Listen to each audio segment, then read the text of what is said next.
Ya apa Bu? Omahe malu jak nang ndi? Jalan Pahlawan. Pahlawan Di iki Jalan jalan-jalan. Pahlawan Gang 1. Itu Pahlawan nak mati sih, Mbak. Kok pahlawan jalan-jalan iku mau ya apa iku lak medeni wong.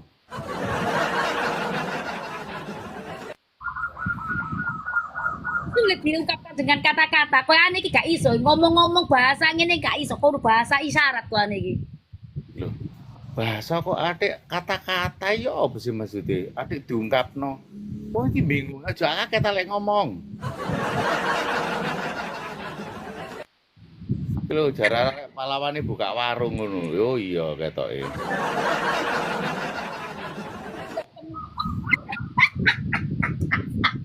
Iso teledak ngono ya apa iki?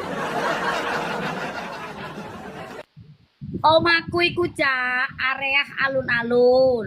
Wis. Oh, Alamatnya iku Jalan Pahlawan Gang 1 nomor 3. Aku buka warung Cak Suro. lah iya warunge iku nang areae pahlawan. Terus yang buka sapa? Buka sogol. Lho lah sing marung. Aku kok tentu aku. Margi Subhanallah Cak Suro. Betul kulo keku.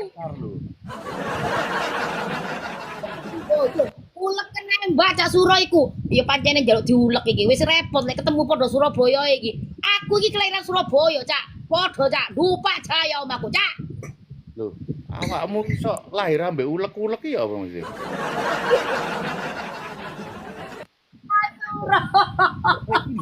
Biar Wis iki. tentu aku, Cak.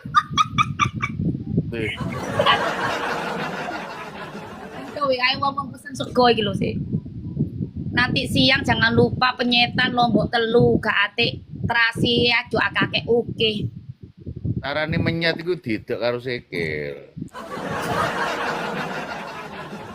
Lho lak penyet sih jenenge penyet itu kan didek karo sikil penyet, kena mobil penyet. Itu jenenge Oh, makanan. Makanan gon. kecelakaan iku penyet. Apa gak apa-apa. Makanan kecelakaan gak apa-apa. Soalnya omahku sebelah puskesmas alun-alun.